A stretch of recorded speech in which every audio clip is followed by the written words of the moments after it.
and critically social care at pace without tackling chronic ill health at its root, rather than punishing those who live with its consequences.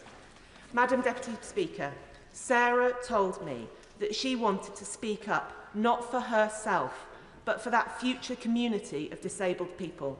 Because the truth is this: most able-bodied people think they understand disability, but until you are there, you cannot comprehend the world of barriers that are thrown up. And for many, that day will come after this government's reforms have been forced through.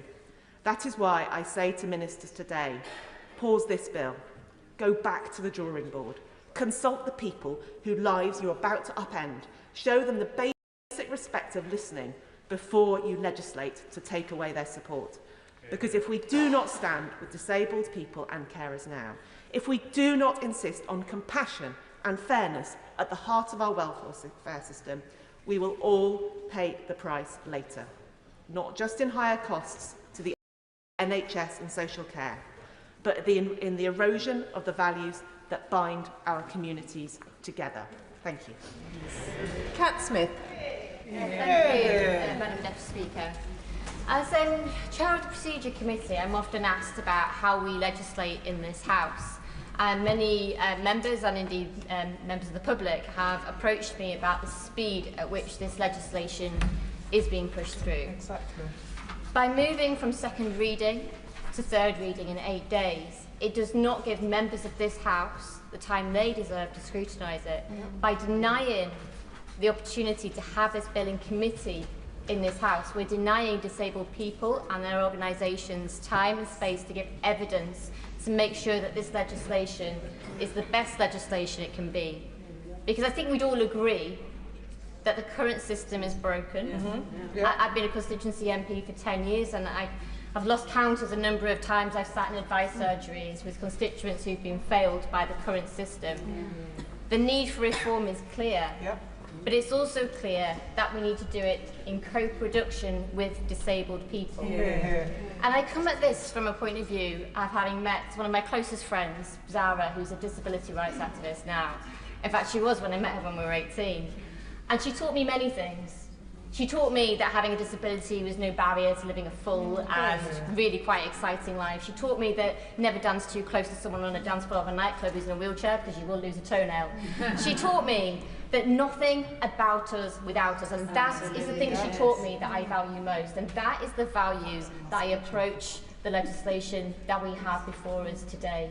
Because when we legislate for disabled people, without involving them, we make bad legislation and we make poor legislation. And I mean poor in many senses, because this bill will push 150,000 disabled people into poverty.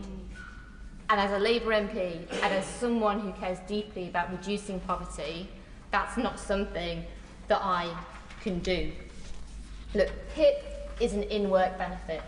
PIP is what enables many of my disabled constituents to be able to go to work in the first place, and the threats that we see to it actually threaten their ability to access work. But I've also heard from constituents who are concerned about the fact that PIP, of course, is a passport benefit for claiming things like carer's allowance, and I seek reassurance that this from our front bench. Now, most people would agree that eligibility for disability benefits should be determined on need.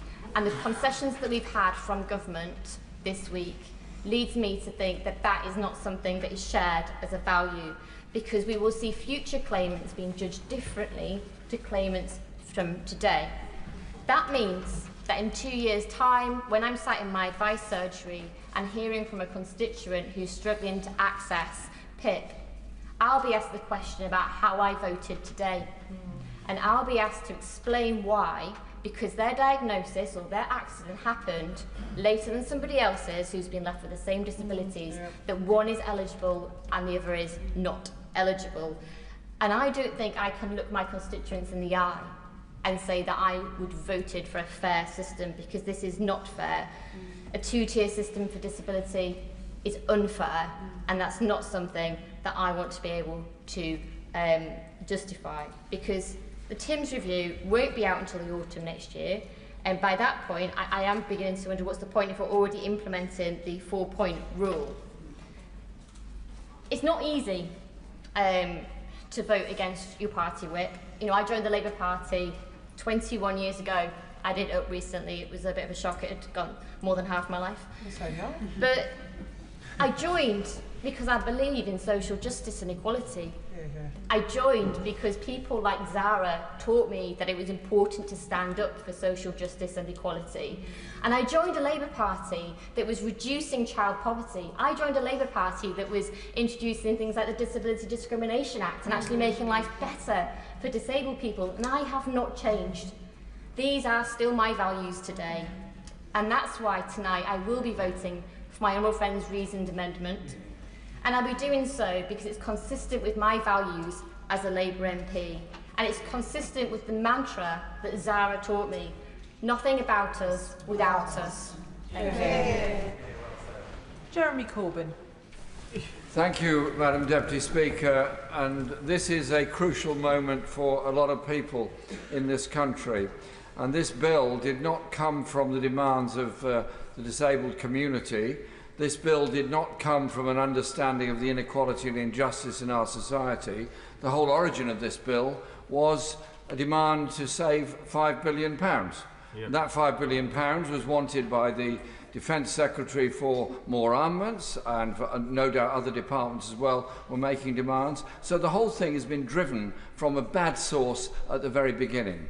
And it would be much more honest and much better if the government simply now withdrew this bill altogether and allowed the Undersecretary's review to take place and look at the issues of poverty facing people with disabilities, looked at the issues of the huge levels of stress that many others face, such as children with special needs in schools that are not met, such as housing overcrowding when there are children with autism or other special needs that cannot be located in decent-sized housing. There's a whole area of discrimination against people with all forms of disabilities that could and should be addressed. And as the member for Lancaster just pointed out, it was a previous Labour government that introduced the disability discrimination legislation that made such an enormous difference. Going back further, it was a Labour MP, Alf Morris, that introduced the Chronic Sick and Disabled Persons Act, which made a phenomenal difference to a lot of people's lives. What has happened that whole tradition seems to have been stood on its head, and we're now presented with a piece of legislation that was going to take the personal independence payments away from a very large number of people, and instead, after the failed rebellion by some Labour MPs, the bill was changed to say that it will only be future generations that will be denied access to this, to the payments that they absolutely deserve. And so you look to a situation in the future where there's going to be very serious levels of poverty, much worse than there are now, amongst every family where there is somebody with a level of disability. Yes, of course.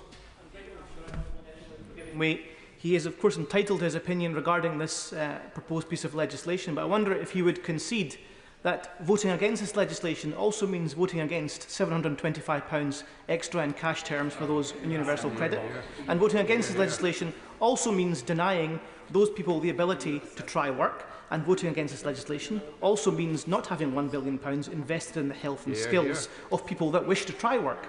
Voting against this bill will be a very clear message to the entire community that we believe in the equality of needs of people, and we will bring in new legislation that will meet those. He knows full well that he will have to face people in his own advice bureau later on who are going to be saying, why can't I get personal independence payments when literally my brother, my sister, my neighbour still gets it because they got it before the cut-off date. He knows full well the anomaly that he is voting for, presumably, this evening. Maybe he'd care to reflect on that and how to represent the people that have sent us here.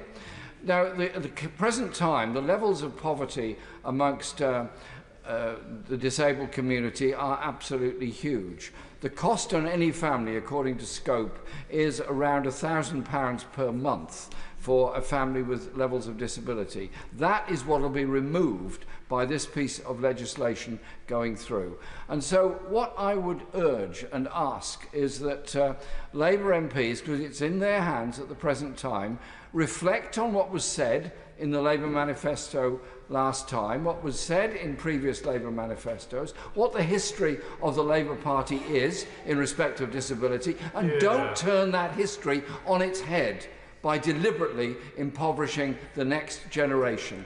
Are we to be a society, as a welfare state, with a universality of benefits and a support for people wherever they are and whatever their needs are, because that is what the whole tradition of the welfare state is? Or in 10, 15 years' time, are we all going to be supporting charities, trying to raise money for people in desperate poverty because they have a disability which is absolutely no fault of their own? We're going to move into a two-tier benefit system where those that got PIP before 2026 will be seen to be relatively all right, the rest will not. And I simply say this is a ridiculous situation that the Secretary of State and the government has put us in, has put the House in, and the only sensible thing to do would be to withdraw the bill now, allow the review to take place, and recognise the needs of all people with disabilities. And if it does cost us more money, so be it. As a society, are we content with not having a wealth tax, with these massive levels of inequality within our society, and at the same time accepting that those with disabilities live economically much poorer lives because of the system we have? Surely our function here as members of Parliament is to recognise a problem, be prepared to grasp that nettle, and above all, change it. Well said. Well. Dr Marie Tidball. Thank you, Madam Deputy Speaker. In March 2020, when the Conservative government looked like an outlier in appearing to pursue a strategy centring on herd immunity, I felt raw, hot fear. Thinking of my toddler and what might happen if I caught coronavirus meant I sobbed deeply. After 10 years of austerity, I knew then that disabled people would pay an enormous price, and they did. Almost 60% of COVID-related deaths were disabled people in that first wave. I vowed then that I would do all I could to create a country which treats disabled people with dignity and respect. The social security system was broken by the Conservative legacy of austerity and their monumental mishandling of the COVID pandemic. I am now one of the only visible physically disabled members of Parliament. I am proud that our manifesto committed to championing the rights of disabled people and the principle of working with disabled people to ensure our views and voices are at the heart of all we do. My communities nurtured me growing up, and they taught me the values of fairness, equality, community. So it is with a heavy, broken heart that I will be voting against this bill today. As a matter of conscience, I need my constituents to know I cannot support the proposed changes to PIP as currently drafted on the face of the bill before us today.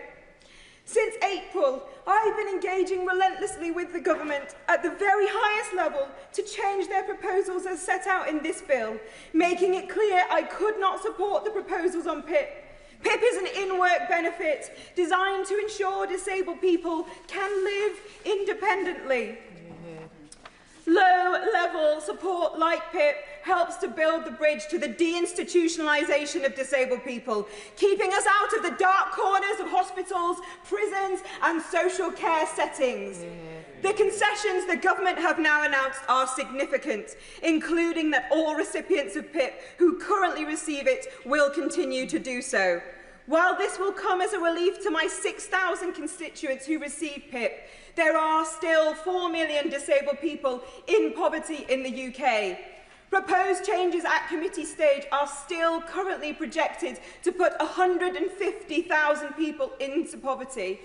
I cannot accept this, nor a proposed point system under current descriptors which would exclude eligibility for those who cannot put on their underwear, prosthetic limbs or shoes without support. Would Madam weigh on that point?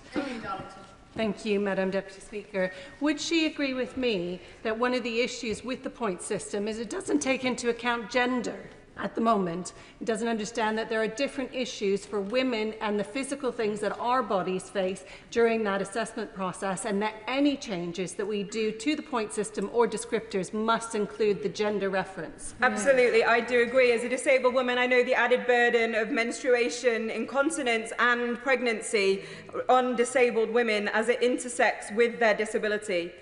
Research shows that supportive, incentive-based approaches far outperform cuts or sanctions in getting disabled people into sustainable employment. If this bill reaches report stage, for me to be able to vote for this at the third reading, I will be looking for further reassurances that the DTO will fulfil Labour's manifesto commitments to disabled people, and to see three things from government and embedded in its amendments. First, the Timms review must not be performative. The government must not make the same mistake twice. Co-production must be meaningful. The social model of disability must be central to this, removing barriers to our inclusion in society. Disabled people's voices should be at the heart of decision-making about our lives. The sequencing of the Timms review and decisions about future recipients needs to change. Second, therefore, the government must consult with disabled people over the summer to understand the impact of the proposed changes from November 2026. The future claimants to mitigate risks of discrimination and poverty for those future recipients with similar disabilities to current claimants, producing impact assessment based on this. The government may need or be willing to reconsider savings as a result of this process in order to ensure that it fulfils the outcomes of its finding. Third, growth must mean inclusive growth. In implementing the £1 billion Employment, Health and Skills Support Programme, there needs to be a clear target for closing the disability employment gap and a sector-by-sector strategy on closing that gap. This matters. The Conservatives left us with a pitiful 29% employment gap and 17% pay gap for disabled people. As the Tories opposite vote against this bill today, I say loudly, do not read this as a mark of solidarity for disabled people, but with them hanging their heads in shame, acknowledging their legacy of 14 years of failure to 16 million disabled people across our country. I am proud that our Labour government has done much already to promote the rights of workers and opportunities for disabled people. This Labour government now has an opportunity to build on the positive aspects of its Pathways to Work Green Paper, to bring in a new era of policy making for disabled people, which takes a laser focus in closing this employment gap. The disability sector believes that this employment gap can be reduced by 14%, generating £17.2 billion for the Exchequer. We must seize this moment to do things differently and move beyond the damaging rhetoric and disagreements of recent weeks. There is an alternative approach, in line with the Prime Minister's statement that reform should be implemented with Labour values of fairness. A reset requires a shift of emphasis to enable disabled people to fulfil our potential. Bobby Dean. Thank you, Madam Deputy Speaker. And I can't go on without putting on a record my admiration for the member for Penistone and Stockbridge, who just said a really courageous and passionate speech, and I hope all members listen to her very carefully indeed.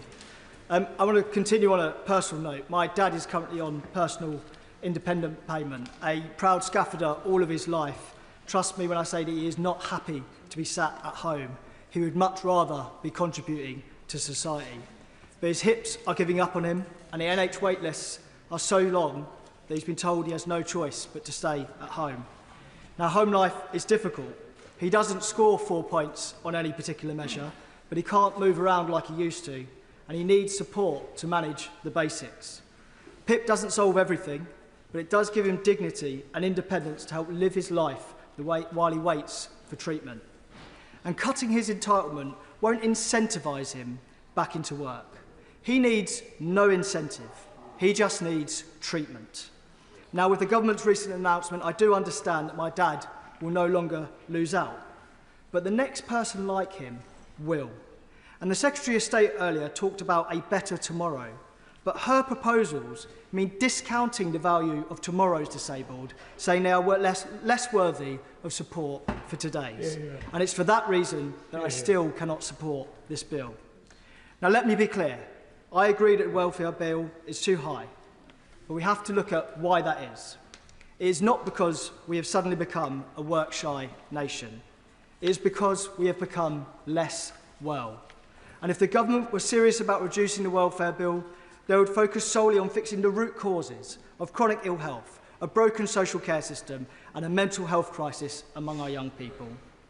And while this bill does do good things, and I'm sure that the reviews to come will propose more good things to address the reasons why people are out of work, that is not its primary driver. The motivation for this bill was made clear in its timing, just before the Chancellor's spring statement, with the core savings not from helping people back into work, but through tightening the eligibility criteria for a disability benefit. It removes too carers' allowance from thousands of unpaid carers, people who provide tireless, often invisible care that props up our NHS and social care system. Taking away their support is not just unjust, but it is economically reckless. And let's be honest about the consequences. The government's own impact assessment says that this bill will push hundreds of thousands of people into poverty by 2029.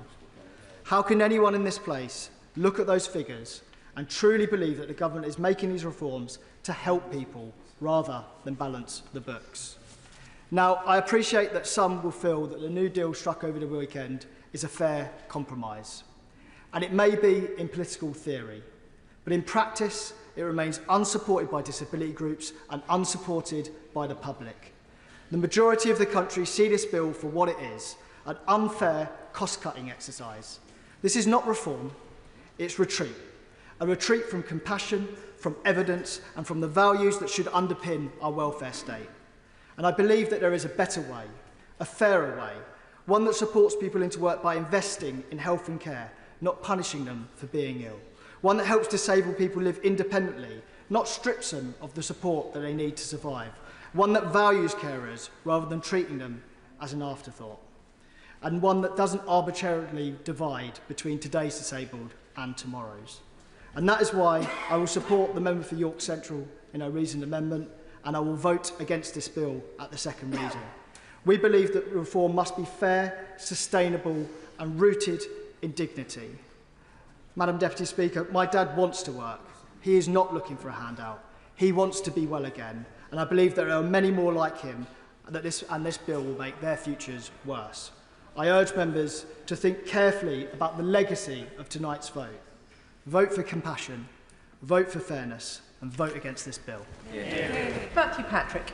Thank you very much, Madam President. Part of any progressive society, there is a simple test: how we support people when they are most in need.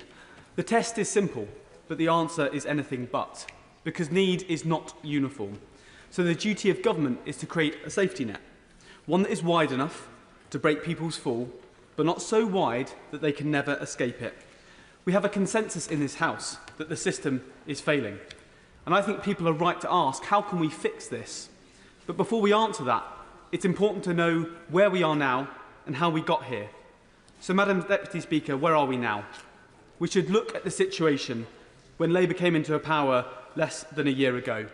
NHS waiting lists at record highs, 3 million shut out of work through ill health, universal credits allowance at a 40-year low, young people written off, with 1 in 8 not in work, education or training, and a mental health crisis with over 1 million people in desperate need of support. The party opposite is responsible for this, and we are responsible for fixing it, because they failed with their welfare reforms. If you're disabled and want to work, the status quo puts up too many barriers. A disability employment gap of 28% is far too high. And behind that statistic are individuals who have failed. They are failed by a system. People who with some adjustments could get all of the benefits that good work brings, but they are denied that opportunity. It is a dead-end system that counts people out more than it helps them up.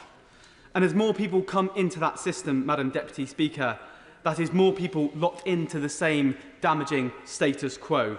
Every day, we see 1,000 new people claiming PIP. And of course, as a constituent in Wirral West said to me just last week, there are many on PIP who are in work, and she is right, and it's important to point that out. But it is also the case that over 80% of people on PIP are not in work. And, Madam Deputy Speaker, some of those people will never be able to work. They will have an irreversible health condition that wouldn't allow it. And they have been reassessed endlessly. That is unnecessary and it is cruel. But for others, they are telling this government that they want to work, and we have a duty to act, to give these people equal choices and equal chances, which they have been denied for far too long. Doing nothing is not an option. We've been doing that since 2019, and at that rate, we will have more than doubled the number of PIP by the end of the decade, from 2 million to more than 4 million. So how did we get here? The statistics I've mentioned are not just data points. They tell a wider story of decline the Tories took our country down, a story familiar to many of us. Local councils cut to the bone, austerity leaving public services across the board failing people and stripping out health and social care services, a cost of living crisis which pushed families to breaking point. And this is just the backdrop. The party opposite presided over multiple failed welfare changes. They scrapped the work and health programme, which helped unlock support to get people into work. They shut down work choice, closing down avenues to help disabled people get on at work. And they left access to work in backlog chaos, meaning many people miss out on vital funds. A safety net torn to shreds by neglect and a system stacked against those it should be empowering. With this legacy, is it any wonder people worry when they hear about reforms? I don't blame them. But we need to fix this, and it needs deep and lasting change for our country. Direct support alongside wider reforms. And that is the journey we started when people voted us in last year. £29 billion extra for our NHS, waiting times falling and a 10-year plan coming. Mental health services in every school, breakfast clubs, free school lunches so that we can help future generations. And employers are part of the solution too. And with our Employment Rights Bill, we give people confidence they will be supported in good work. More homes, better quality homes, and nearly 3 million more qualifying for winter's home warm discount next year. These steps alone won't secure our safety net. We cannot allow misinformation, though, to enter this debate. That will only serve to scare those who are most in need. So let's be clear. These reforms have never been about taking support away from those most in need. In fact, they will never again suffer the indignity and anxiety of needless reassessments. The government is taking action to support disabled people with targeted help, increasing the Disabled Facilities Grant by £172 million. A right to... I will. Thank you to my honourable friend for giving way. He talked eloquently about the legacy left by the Tory government. But does he agree with me that actually in Scotland we need two Labour governments working together, because actually the situation in Scotland... No, I'm sorry, people across the opposite benches might not want to hear it, but there are 1 in 6 Scots languishing on an NHS waiting list as a result of the decisions of the Scottish Government. And don't... Matthew Patrick. Thank you, Madam Deputy Speaker. My honourable friend is totally right, and the SNP record is worse. With 1 in 8 young people not in employment, education or training here, and in Scotland that's 1 in 6, and they should be ashamed of the record they are giving to the Scottish people. The changes we're introducing a right to try, so that people who receive support but have a job offer know that they can take that opportunity with both hands and no fear. Because if it doesn't work out, for whatever reason, the same support will be there for them. This removes an important barrier to many. And we're increasing the standard rate of universal credit, committed £1 billion to the Pathways to Work funding. Madam Deputy Speaker, we aim to restore dignity to a system that has become a burden to those it should serve. This is a moment to rebuild trust in that safety net, to protect those who cannot work, empower those who can, and restore dignity to everyone. Thank you, Madam Deputy Speaker. This government's bill is just not flawed, it is morally indefensible.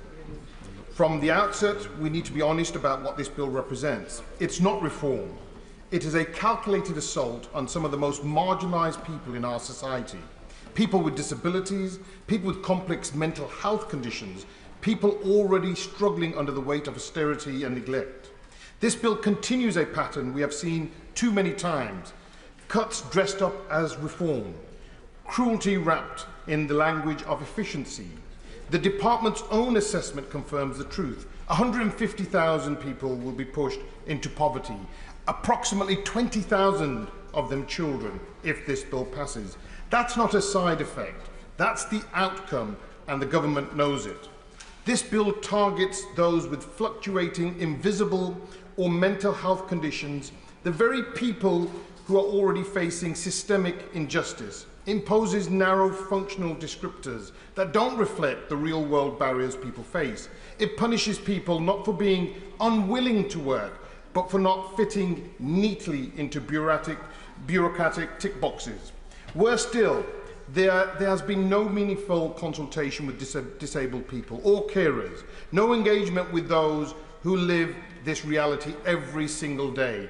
This government is making policy about disabled people without disabled people. That is not just neglect, it is offensive. The evidence is clear. This government is looking to make savings by depriving thousands of their means to live, while telling them that the planned changes will empower them. According to research by the Joseph Rowntree Foundation, 1 in 5 people in receipt of PIP are already in paid employment, working to the limits that their condition allows. Of those, 60% will lose their PIP. These people already in work. What more does this government want? And why is it punishing them? In my constituency of Birmingham Perry-Barr, 9,000 people rely on this vital payment, with nearly 4,000 set to lose out entirely. This includes 630 people currently in work. What does the government say to my constituents who will lose the income required to live with their condition?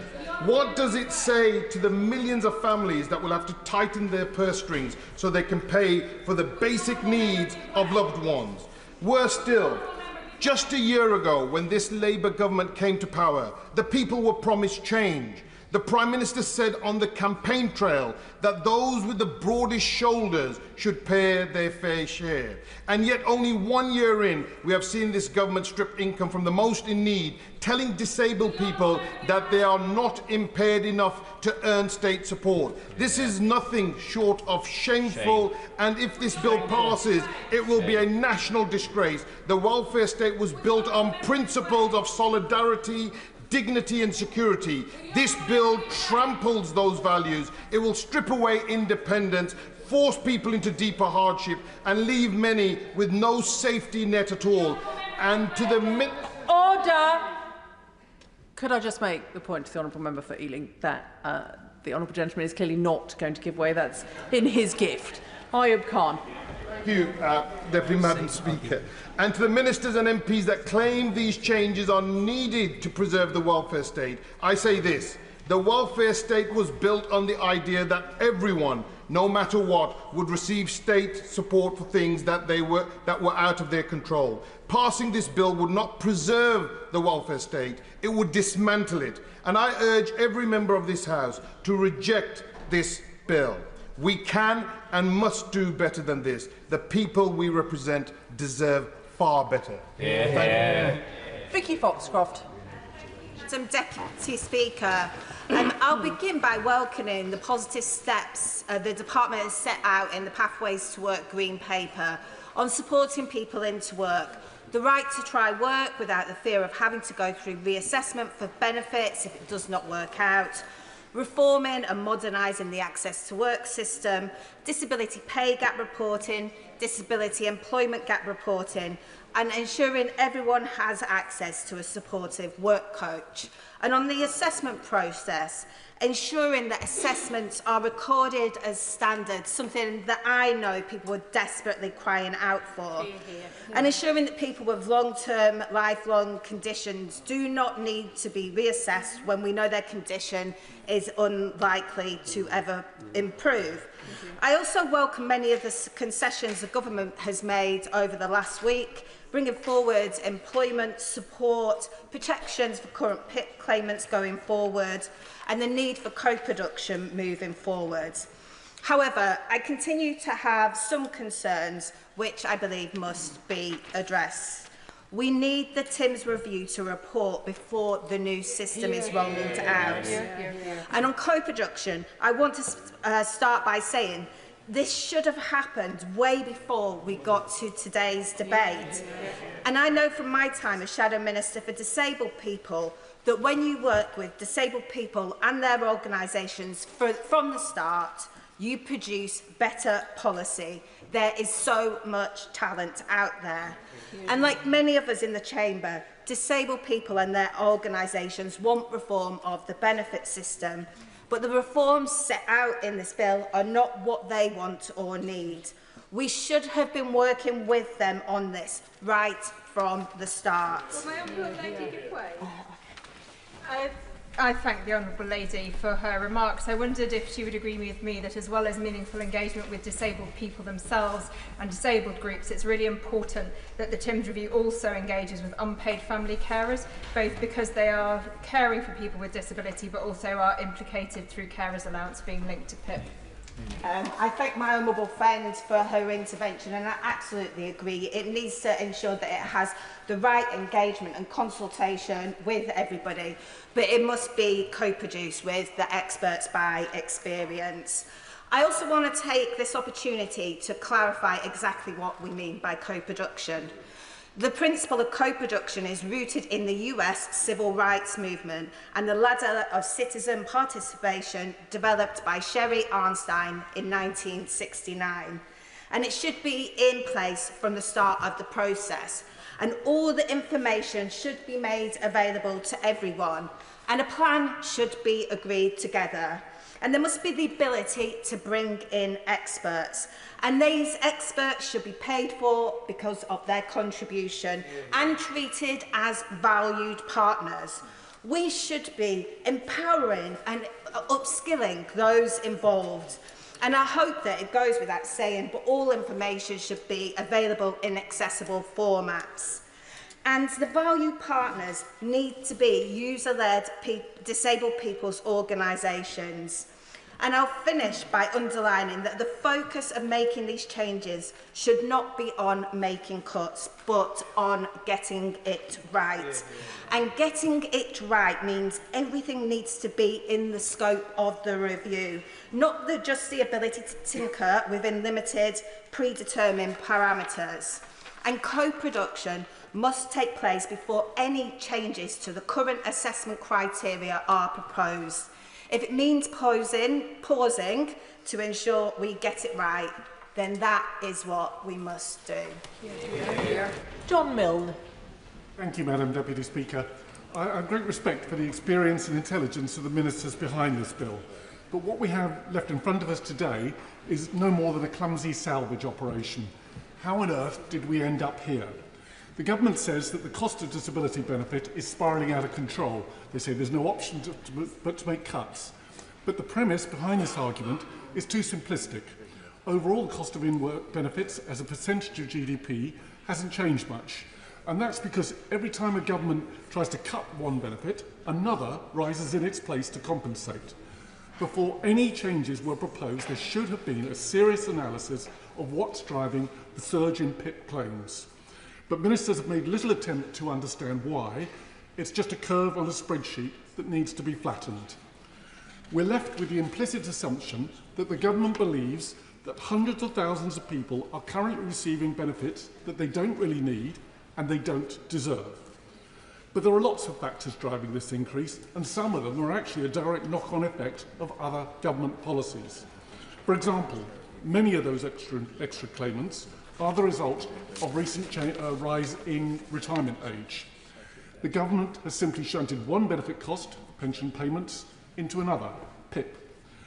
Another big slice of the increase comes from people who are unable to access timely health care, especially since COVID, so they fall out of the workplace.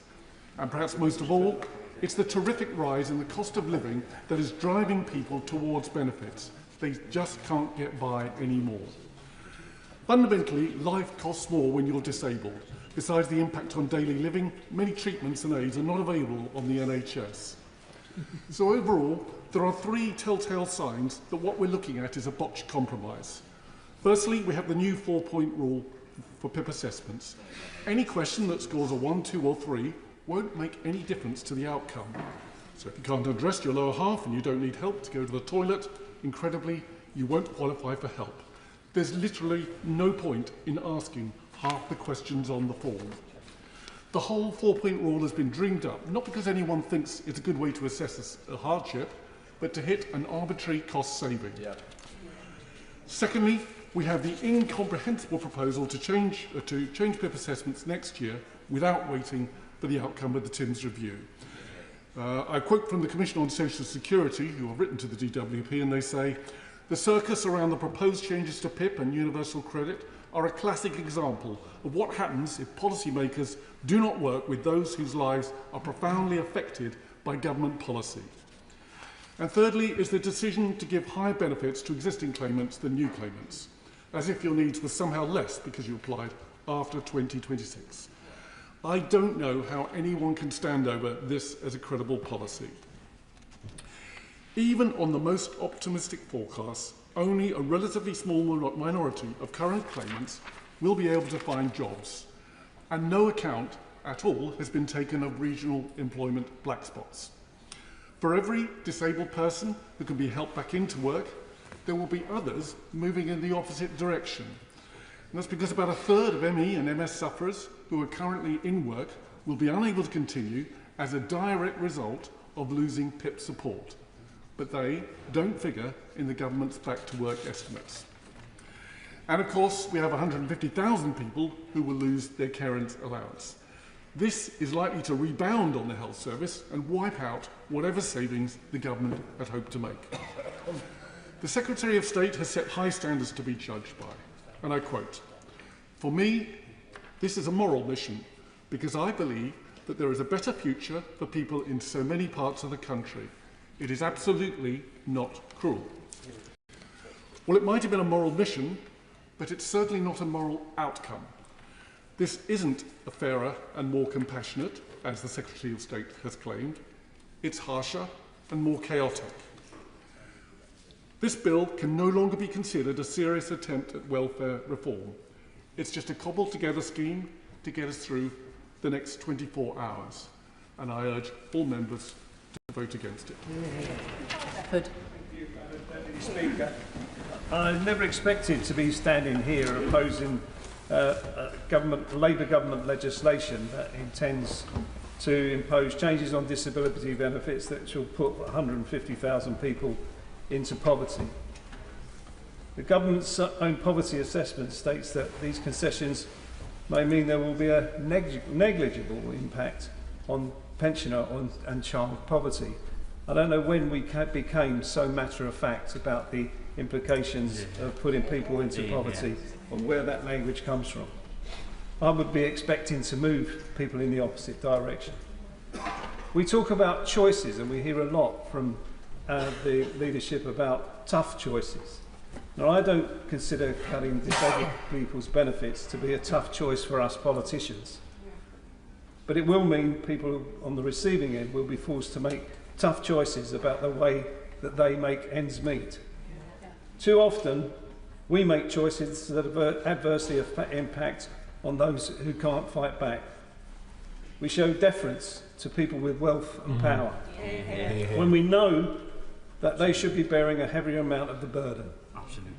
Those who have enormous wealth have done extremely well over the last 15 years. Average incomes in that time for ordinary families have stagnated and the standard of living has gone down.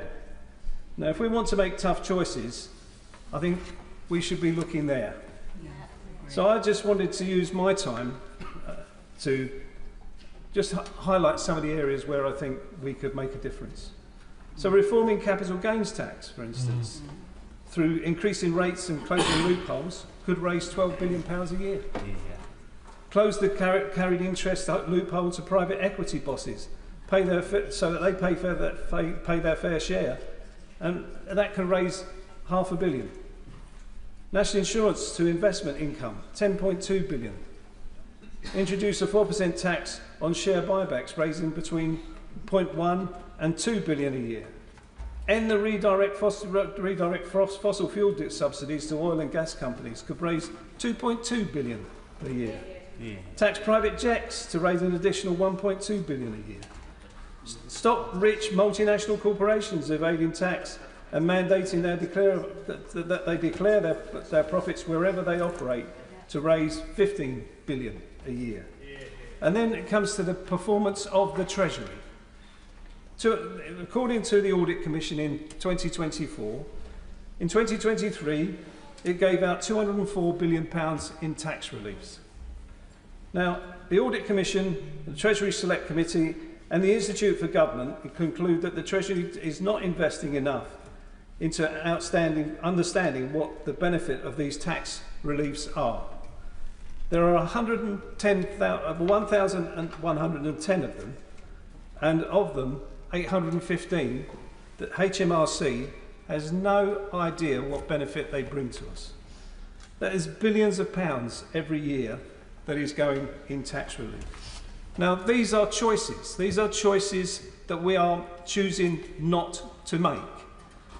And when we balance these choices against the choice that we are being asked to make today, where we are putting savings in the welfare budget ahead of the changes to the welfare budget that might assist people into work, it beggars belief. It's staggering. The amount of money that's available here could easily offset what we are talking about today and allow us to implement the reforms of the welfare state and then see how they benefit the people in the system and how the savings can be achieved. And for those reasons, today I will be supporting my honourable friend's reasoned amendment, and I will be voting against this bill today. Well said. Robbie Moore. Thank you, Madam Deputy Speaker. I rise today not just as a member of this House, but as someone who has lived with the reality of a disability in my own family. I grew up with a sister who has a learning disability. Later in life, she's faced the brutal challenge of cancer. I've seen for myself the emotional toll, the complexity of care and the financial pressures that came with that journey. Pressures that were in no way self-inflicted or any of her own fault. I've also seen firsthand how PIP can be a lifeline for many people working in my constituency of Keighley and Ilkley, helping them avoid total reliance on the state. As my constituent Shane put it, this support is the fragile scaffolding that his life and work currently depend on. And all of these experiences have shaped my own political principles, one of personal responsibility, a moral duty to support those who genuinely cannot support themselves, and the foundational principle that people in exactly the same situation should be treated the same before the law. So, Madam Deputy Speaker, this bill breaks those principles. Under Labour's current plans, someone like Shane, or indeed my own sister Becky, would now be treated completely differently by the state due to their unwillingness to work, but based on a completely arbitrary cut-off date, currently being forced through by ministers in Whitehall. So if this bill passes, it will mean someone in my constituency of Keighley and Ilkley, newly diagnosed with a learning disability, cancer, or other life-changing conditions in late 26, will now get thousands of pounds less in support than someone in those identical circumstances today. I will give way. I thank the honourable member for giving way. He's giving a great speech, and he's highlighting the two-tier system where the government have said it's fine for existing claimants, but not fine for future claimants, setting out this ridiculous two-tier system, one that my constituents already face with the carers allowance. Dennis and Jill from Bude in my North Cornwall constituency don't qualify for the carers allowance because they're of pensionable age, so there's already that two-tier system. Does he agree with me we should be expanding the system rather than narrowing it? Well, I'm sure Dennis and Jill will be looking at this debate very carefully and understanding very clearly the issue of fairness, which is right at the heart of what this piece of legislation is addressing. The scenario, as I've explained, that Shane in my constituency is experiencing, that is able to receive PIP today, but someone in a very similar circumstance to him would not be after late 2026, and that is not fair. Member for giving way. Lauren, in my Chichester constituency, is a bright and determined 16-year-old young woman who just completed her GCSEs and came to do work experience in my office. She has cerebral palsy and she's applying for PIP, not because she wants a handout, but because she knows she will need support to live independently and pursue a career and life ambitions that I have no doubt will actually probably bring her to this place at some point if she gets her way. Does the honourable member agree that young disabled people deserve clarity and dignity, and this bill is not giving them that?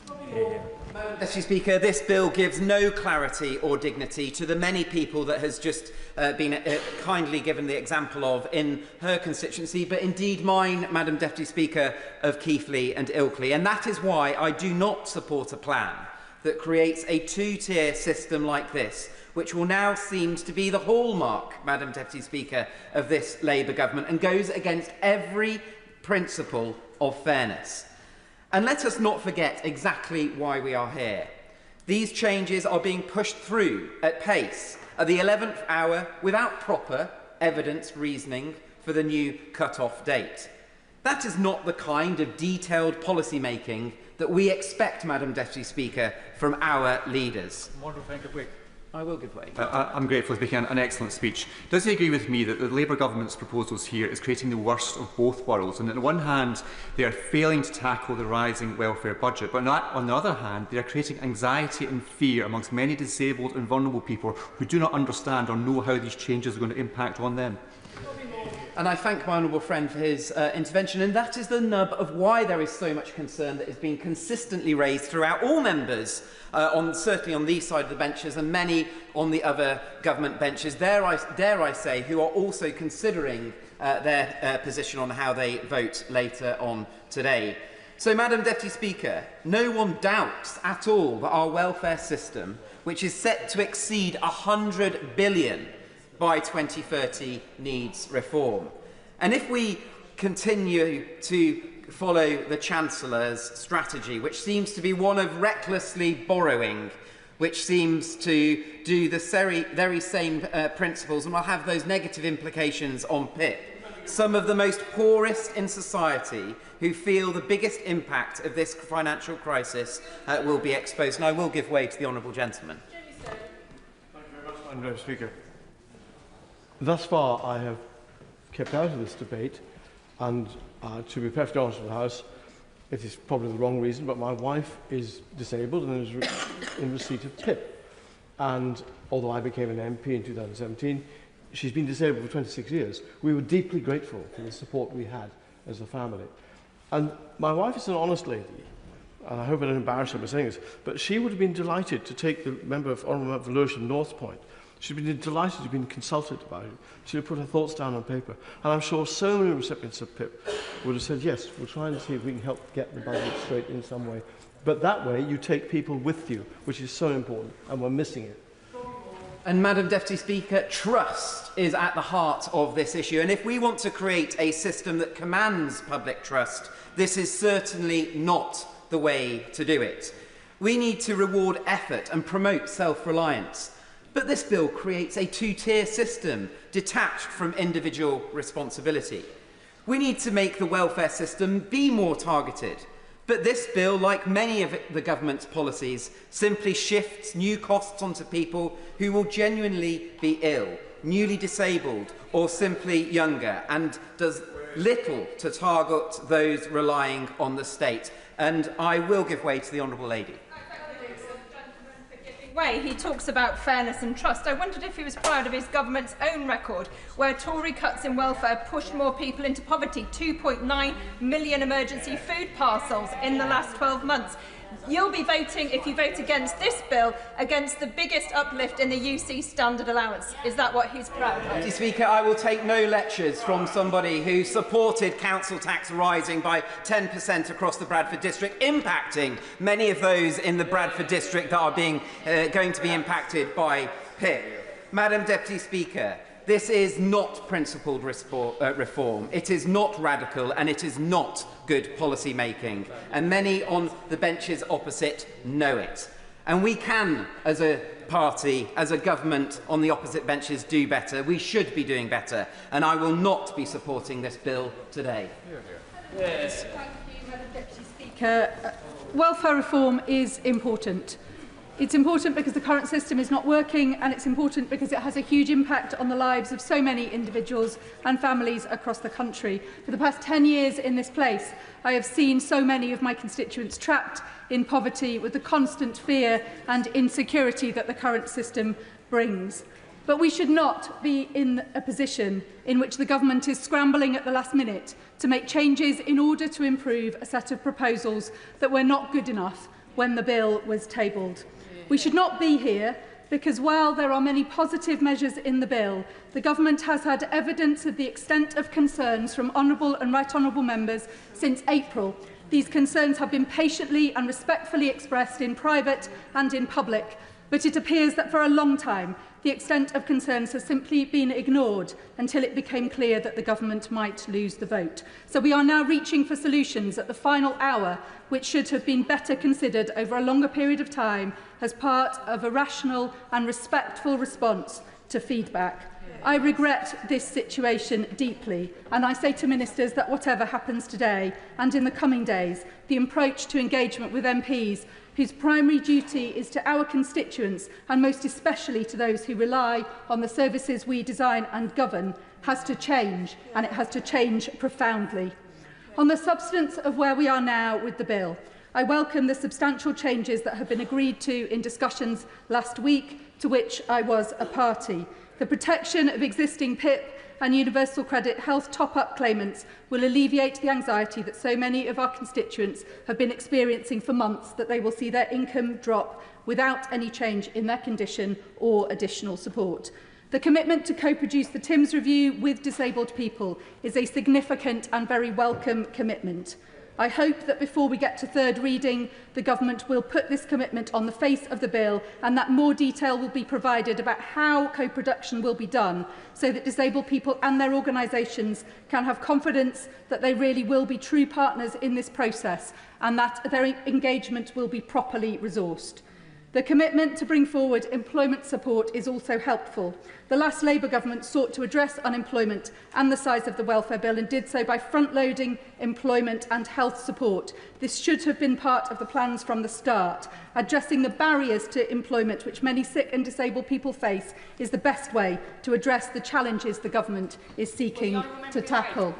I thank the honourable member for giving way. And in relation to her point around employment support, I know many honourable members were concerned that that support would not be put in quickly enough. However, in my constituency of Ealing Southall, we already have £8 million funding from the government's Trailblazer Get Britain Working programme. Does she welcome now that these new proposals include £1.3 billion in investment in that programme, and that that help will be rolled out to every disabled person who wants a job in this country? I welcome the bringing forward of employment support, and I know how effective that support can and will be, but we have yet to see it bed in, and I have further concerns that have not yet been addressed. I am concerned about the impact of the bill on young people and care-experienced people in particular, and we need further detail on the support that will be provided for 16 to 22-year-olds, particularly with their mental health, to enable them to participate in the workplace. And there is one further concern that has not been addressed, and on which I want to press the Minister today, and it is the lack of alignment between the conclusion and implementation of the TIMS review and the implementation in the raising of the threshold for PIP to 4 points. The Secretary of State, I believe, made some movement on this point in her speech in opening this debate, but so far it is not clear that we are avoiding a situation in which there will be a category of new claimants, people who become disabled after November 2026, but before the implementation of the TIMS review, who will face an increased threshold without any of the mitigations that will come from a revised assessment process and descriptors, which are co-designed with disabled people. This would be unfair and unequitable, and I believe that it makes the policy incoherent, and it makes the putting of 4 points on the face of the bill incoherent. We must have a system that aligns the implementation of the new system with the review process co-designed with disabled people that defines it. I believe the government must also set out between today and the third reading debate further detail on the impact assessment. It is an unacceptable consequence that this bill will plunge 150,000 people into poverty. If the government is confident that the mitigations it is making and the additional support mean that this will not be the case, it must provide the evidence to this House that is credible so that we can believe that it will not be the case, because at the moment we have to base our judgment on the evidence that is in front of us, and the evidence says that 150,000 people's lives will be made worse as a consequence of this bill. It is one of the most regrettable aspects of this process that it has harmed the trust and confidence of disabled people. Full alignment of the TIMS review with the introduction of the new system is an essential requirement of beginning to rebuild that trust, and I will be listening very carefully to what the Minister says from the dispatch box in closing this debate. Sean Berry. Thank you, Madam Deputy Speaker. This cruel mistake of a bill must fall today. The reasons in the Green Amendment stand, and with my colleagues, I will be voting to stop it today at second reading and supporting the reasoned amendment from the Honourable Member for York Central. These proposals are a mess. The timetable is breakneck, and other honourable members have said it right. It is the spreadsheet, and the rush to get it through before the budget is a dead giveaway that this is about making cuts, not making improvements. The government's actions in this way do not respect sick and disabled people. Way before making any changes to social security, real dialogue should have taken place that respects their rights and needs. Already, 3 in 4 people who need to use a food bank have a disabled person in their household. And the bill before us today will further impoverish hundreds of thousands with cruel cuts in support. And the government's promises of changes to the bill from remove support to deny support will harm millions in future. And it will create a multi-layered mess of injustice. Instead, it clearly must fall today. And instead, why not do what Greens, disabled people's organisations, many members across the House have proposed? Why not work with disabled people to co-produce a social security system that's fair, humane and accessible without preemptive criteria before you go off and do that? A whole playbook of proposals were put forward by the Honourable Member for York Central in proposing her amendment. So why not do this? Why not develop policies that are genuinely good value, that do no harm, that achieve the stated objectives of helping to invest in people, to save money in the future? And why not raise that investment needed to save on the future spending from fair taxation on the very, very wealthiest, who are orders of magnitude away from the struggle to survive that MPs are hearing about every day from the people these measures are aimed at? The least advantaged should not pay, but there are those who clearly should. And I echo many members across the chamber when I say that I'm sad that a Labour government has brought us here, in such contrast to the post-war principles that the party once stood by, which was about real social security alongside investment in jobs. Shamefully, on its current face, the bill brings in the largest social security cut since summer 2015, 10 years ago, when George Osborne was Chancellor. And the compromise proposals that mainly protect current claimants are unfair and divisive, and so many will remain unhelped if our honourable colleagues give in. What about the young, whose disabilities are yet to develop, who will need PIP to thrive? What about the people who fall sick or get injured the day after these measures come into effect? And what about the people with conditions like Parkinson's or MS or ME who are still effectively excluded from the government's serious condition criteria because this bill doesn't allow for fluctuating conditions? And this whole process has truly scared people, and it's mobilised them. I've heard directly the testimonies of worry and fear from hundreds of my constituents in Brighton Pavilion. The Secretary of State knows that I raised with her the terror that people are feeling right from the start. Will she now apologise for that? In Brighton, I've heard from a round table of organisations who are supporting people to get by, They told me how people are using disability benefits to cover just the very basics. Shortfalls in rent, heating costs, food. I heard how local employment services are hanging by a thread. Local authority support has been hollowed out. Brilliant organisations like Amaze, Money Advice Plus, St Luke's and Citizens Advice are already inundated with people concerned for their futures. They want structural barriers and inequalities removed first. They want investment in people as well. Today, Madam Deputy Speaker, we must vote down these proposals. This is so that the Secretary of State can listen and learn and go back and do better. Those who are sick, injured or disabled today and in the future need our solidarity. And from Greens, they will get it. Clive Lewis. Deputy Speaker, when coming to a crunchy question or problem, I always think it's wise to take a step or two back and try and unpick some of the assumptions that underpin an issue, the bigger picture, if you like. Now, not everyone would agree with some of the conclusions that I come to. That's fine. This is a debate, not an echo chamber, although some people may be surprised to hear that. But it's right we robustly test the proposition before us to try and understand the structural issues that underpin this bill. Let's consider the key issue here, that rising welfare costs could lead to making the welfare budget unsustainable. The assumption often made is that welfare costs rise because of individual failings, people being lazy, unwilling to work, or even dishonest, work shy, in other words. But this assumption doesn't stand up to scrutiny. The welfare bill isn't growing because people suddenly became lazy. It's rising because our economy and our society are fundamentally broken. Broken because of 14 years of cuts, of dehumanised punitive changes wrapped up as reform, but little more than a brutal disciplining of the workforce, compliments of the benches opposite.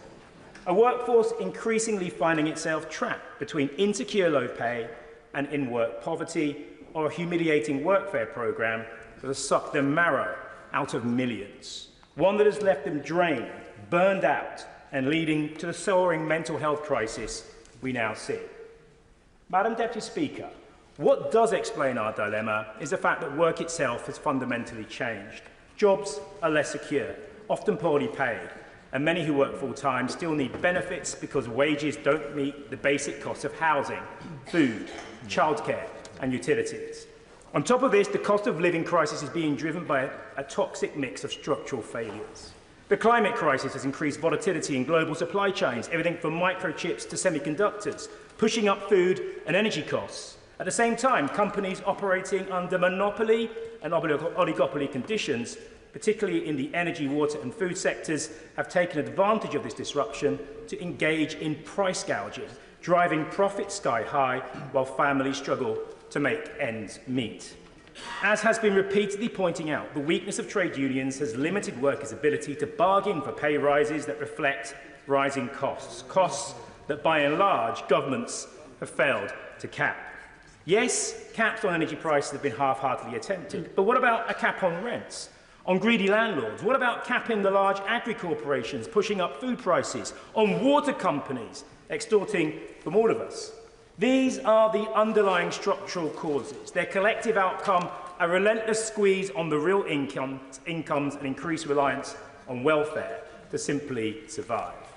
In truth, our welfare system is increasingly the state subsidising employers who pay poverty wages, landlords charging unaffordable rents, and corporations extracting vast profits, all at society's expense. And all the while, our climate and ecology declines, adding to that instability. Today's bill, at heart about balancing the books by tightening welfare eligibility and gatekeeping access, won't address these root causes. It still punishes victims rather than tackling the structural failures, and I cannot support it. That's why I'll be supporting the reasonable amendment of my honourable friend from York Central. Yes, the Labour government has made a start on many of those structural issues, the Trade Union Act, GB Energy, the Leasehold and Reform Act, but it must go further and faster if we are to make a real impact on who our economy works for and to ultimately bring down the welfare bill. Madam Deputy Speaker, welfare reform should deliver dignity and fairness, not austerity and exclusion. Until we face these deeper truths, we'll continue addressing symptoms rather than causes, perpetuating the very injustices we claim to want to solve and that so many of us came into this place to sort out. Robin Swan. Thank you very much. Madam Deputy Speaker, and I rise to support the Reason Amendment and vote against this bill because of actually the abandoned generation that this legislation will cause. And that's those young people with disabilities and life-limiting conditions who are currently on children's DLA, who normally transfer to PIP at the age of 16, but this bill completely ignores them and forgets about them. The usual process being that around the 16th birthday, DWP will send an invitation to claim PIP, but it is then up to the parent or the young person themselves actually to apply within a time limit of 28 days. And this bill does nothing to redress that. It's also a process of mandatory self-application, so there's no automatic conversion for a child with a disability or indeed a life-limiting condition already entitled to DLA actually moving on to a PIP claimant. But what this bill and the concession that was made actually makes worse in regard to that stricter future eligibility criteria, that as from the 22nd of November, new PIP claimants must meet the 4-point single activity daily living test. So for those young people with a disability, with that life-limiting condition who are in currently receipt of children's DLA who would normally have transferred to PIP, come November 26, their condition must be such that it enables them to reach that 4-point eligibility test. So for those young people this place keeps talking about and other devolved legislations keeps encouraging to stay in education, support them through special educational needs, are now telling them, come 16, if your condition does not meet a 4-point criteria, you will not be in receipt of that personal independence payment. That personal independence payment that is a door opener for their families, that actually allows them to access care support, allows those young people, if they do look to further their education or their employment, to access mobility and support schemes, that allows those young people with those disabilities and life-limiting conditions that hope, that dream to actually be eligible and to be supported to enter the workforce. Now, if you're a young person who come the 22nd of November 2026 doesn't have a condition that will allow you to reach that 4-point criteria, that will be denied you. Would the member give way? I'll give way briefly. I want to share the words of young disabled children from my constituency. They said to me this weekend, "Don't speak for us, speak with us." And that really struck me, because so often in this place decisions are made about people without ever really listening to them.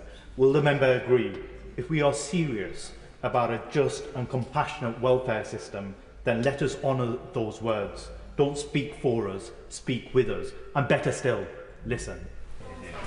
Thank the member for that intervention. And what I will say, Madam Deputy Speaker, I did meet with those young people, met with an organisation called Brave Hearts Northern Ireland, who represent a cohort of young people with congenital heart defects who are at that transitional stage. And they were saying to me about the real concerns, actually not just concerns, the actual fear that are now in their young people who have been looking forward to that opportunity to go to university, to get into training courses and to seek employment, but still require those additional supports and those needs. But also for MENCAP, who have highlighted that due to the Child Disability Allowance, which is currently between children aged 0 to 15, the main childhood disability benefit of 166,000 children with learning disabilities, autism, Asperger's, who retain the total monetary value of their child DLA awarded or increased when transitioning to PIP. MENCAP is now concerned that this number would decrease because of for those young people not being able to achieve that 4-point eligibility criteria. Madam Deputy Speaker, and for the sake of those young people, that we all come to this place to support, to give them a future, to give them hope, and our young people going through special educational needs with disabilities and with life learning disabilities. Madam Deputy Speaker, I implore the Government to withdraw this bill now, go back, engage and co-produce something that meets the needs of their country and of our young people. Hear, hear, hear. Andrew Pates. Thank you, Madam Deputy Speaker. It turns out in a long, hot, sweaty day like this, one of my hearing aids has collapsed in the middle of this session, so I'm only half hearing you, so I'm glad you did call me, didn't you? Thank you. It's a shame and embarrassment. Firstly, Madam Deputy Speaker, that would be very audacious. It is a great privilege to speak in this debate alongside so many passionate advocates who want to get this reform right. I think all of us on this side, whether we may have a difference of opinion on a point of policy, came into this House to make a difference and fix the welfare system, to liberate and create opportunities for people. So I want to thank the Secretary of State for her statement yesterday and the welcome news of the PIP assessment review as moving us forward. It is vital, as others have said, we engage those most affected by a failed welfare state in designing a successful welfare state. And we've put off change for too long. That is particularly true when it comes to young people. Madam Deputy Speaker, if politics is about choices, then condemning nearly 1 million young people to the scrap heap of unemployment was the choice of the party opposite. So I want to focus my main contribution on how these changes can affect young people and their life chances. Full employment and good quality jobs have been a central part of Labour's most successful governments. That's why fixing Britain's broken system of social security must be a priority for this Labour government. There is no dignity in denying young people the opportunity to learn, earn, or making a better life for themselves. And I'm reminded as we approach the 80th anniversary of the 1945 Labour landslide, we must remember previous governments that have dealt with such big challenges. Work was essential to that great 1945 Labour government.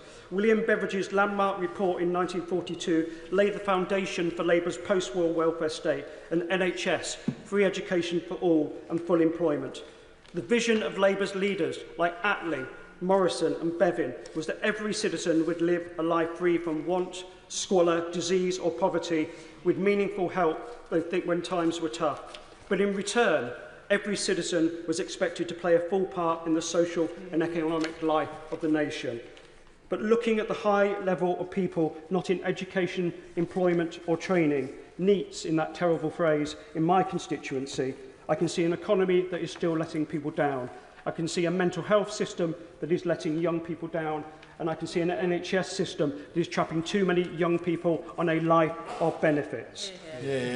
So can I ask my right honourable friend, when we come to bringing the debate together later, can they confirm in her response that we will deliver the employment support young people need, and that we will simplify the way benefits work and the way job centres work so that young people get the support they deserve?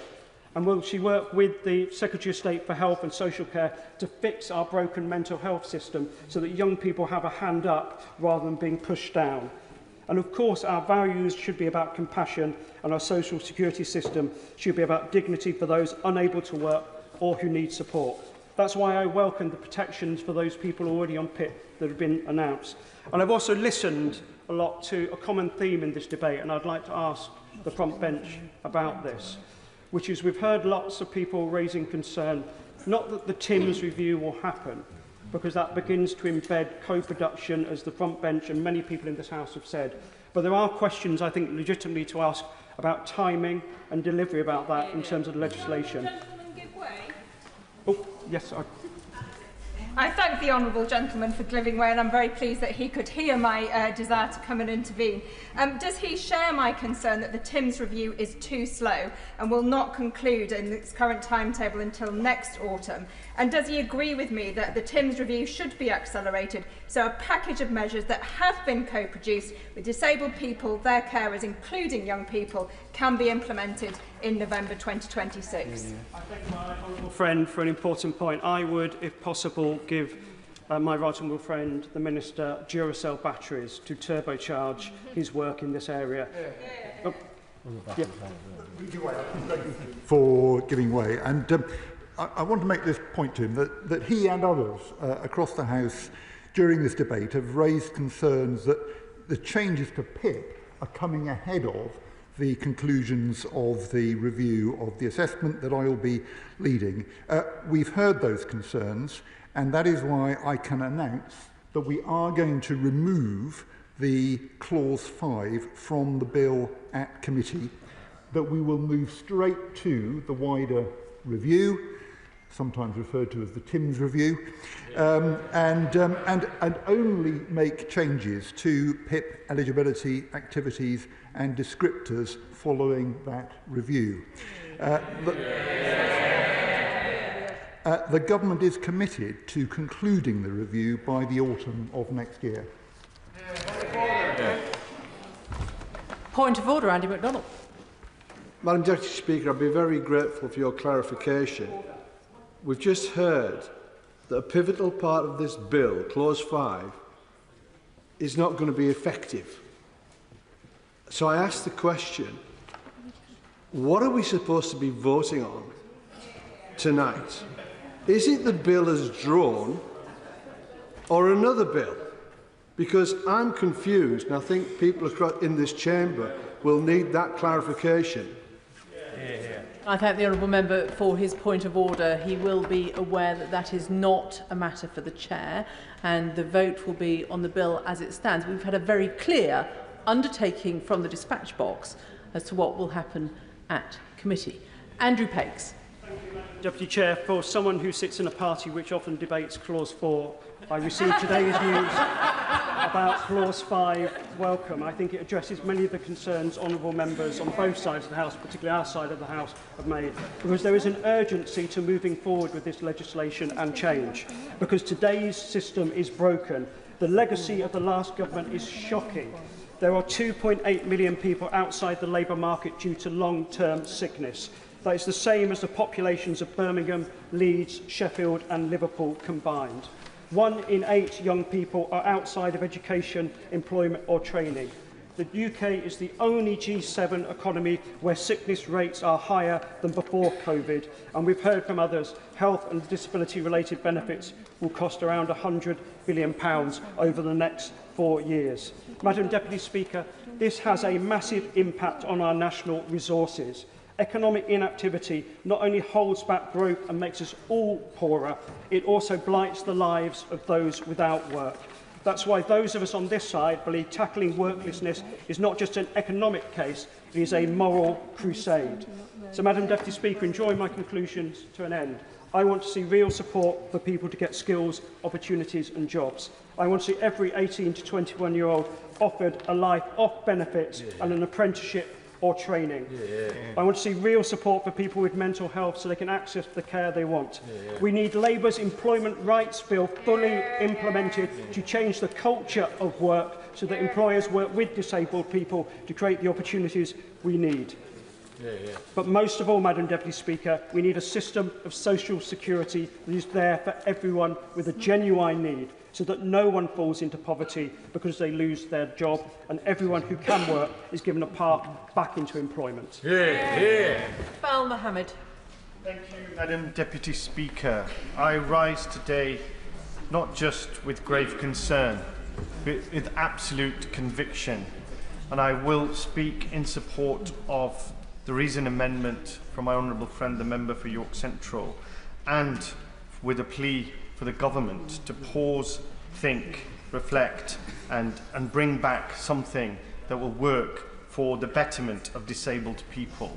Disabled people, this whole debate, I'm afraid to say, and I've been saddened to hear, has shed, not all members, people have been presented in a negative light. Disabled people are not a burden on society. They are part of society, and they make an invaluable contribution to our society as it stands. And the support that they receive allows them to make that invaluable contribution. If this bill is passed, it will do unconscionable damage to disabled people, their carers and families who are already on the brink of in this cost of living crisis. It will deepen poverty, increase hardship and undo decades of progress in social security. And I urge the government to withdraw now and come back when it is fit for purpose. Myself and my Independent Alliance colleagues have been clear and consistent. We are acutely aware of the devastation this bill would cause. We have fought and will fight it every step of the way until a fit-for-purpose bill is before us. Yet today we are being asked to sign off on billions in cuts without any credible data. and we have a moving target where elements of the bill that are published will no longer apply when it comes back to this place. The department's analysis, we've heard 150,000 people would be pushed into poverty, maybe more than 20,000 children.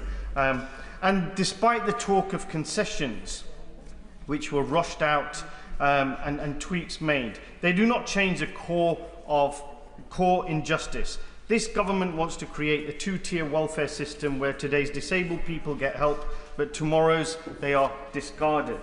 New PIP claimants will have to pass a cruel new threshold to qualify for PIP compared to existing claimants. My question to the Secretary of State is, please can you explain to my constituents in Dewsbury and Backley who designed this four-point system and who defined the criteria by which somebody would qualify and not qualify? Would the member give way? I will give way. Would the member agree that now is the time that the government actually needs to confirm what we're voting on? U-turn after U-turn, I believe members are confused. I thank the honourable friend for his intervention. I will accept a government who listens and adapts and changes their approach in light of new evidence that is put before them. So I would congratulate the government for improving on the proposals. And I don't question the core intentions. I really don't. The waste and the unmanageable welfare state and how it has been mismanaged for 14 years to lead us to this point absolutely must be assessed and improved. But it can't be at the expense of support to the most vulnerable in our society. The bill is moving on to carers, so it's not just disabled people that this bill will impact, but carers. It slashes 500 million from the carers allowance, the largest real terms cut since the benefit was introduced in 1976. Carers save this country tens of billions of pounds in unpaid labour. Nearly half of them already live in poverty. Is this really the thanks that they deserve? And it gets worse. If an existing claimant loses their PIP on reassessment, which happens all too frequently due to assessor errors, they will be treated as a new claimant and subject to the stricter rules. This includes anyone moving from DLA to PIP. It is punitive, it is regressive, and it will erode trust in the entire system. We are told there will be consultation, but what consultation happens when a bill is pushed through in a single week without adequate scrutiny or engagement with those most affected? The principle of nothing about without us has been flagrantly ignored. We've heard, according to Scope, that the extra cost of living with a disability is already nearly £1,100 a month. That is not covered by PIP. By 2029, this is expected to top £1,200. Yet under this bill, those same people will be expected to survive without the support that they rely on. The government expects disabled people to shoulder £15,000 a year in extra cost and offers them less and less. The public sees through this. Only 27% support these reforms. Nearly half of those surveyed believe they will worsen the health of disabled people, and over half expect more pressure on the NHS. These cuts will make people sicker, more isolated and more dependent on an already overstretched service. The politics of this is damning. This cannot be about politics. This must be about the people that we are here to serve. So please, please, please, go back and wait for the consultation to be completed and integrate the learnings and the feedback from the people affected so that this bill and this legislation can actually make a positive contribution to our society and not a negative one. Thank you. Imran Hussain. Thank you, Madam Deputy Speaker. And Madam Deputy Speaker, let me begin by saying there's no denying the ideological austerity we've seen by the previous government for the last 14 years has led to absolute decimation of our services, devastation of our communities, and extreme poverty as well as an economic mess. So I get that this government has to make some extremely difficult decisions. But the central point in this debate is this: we cannot balance the books on the backs of some of the most vulnerable in our society. It's not the fair thing to do, it's not the right thing to do, and simply put, it is not the Labour thing to do. Madam Deputy Speaker, again today, many of us in good conscience, and let me say this, Madam Deputy Speaker, we do not, on these benches, who oppose this, do not come from the same place as members opposite. We come from a place of sincerity. Members opposite on the Tory benches come from, again, political game playing. And we continue to come from that place of sincerity. But what is disrespectful, and continues to be disrespectful, to backbenchers in particular and members on this side, is the way we are piecemeal fed things. Even at this late stage, whilst I welcome the previous concessions and I welcome the concession today. But the reality is this: for months we have been talking about this, for months. And we could have been engaged in that process. We approached it with good faith.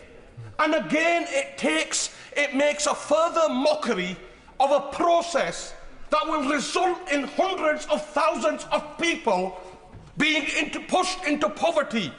The timescale that we have been given already lacks respect that this democratic House should be afforded. But now, this piecemeal of information we are being leaked, frankly, we are being asked to rely on the goodwill of ministers. Now, I have the greatest deal of respect for honourable members. I have the greatest deal of respect. But we, as backbenchers, should be afforded the same dignity.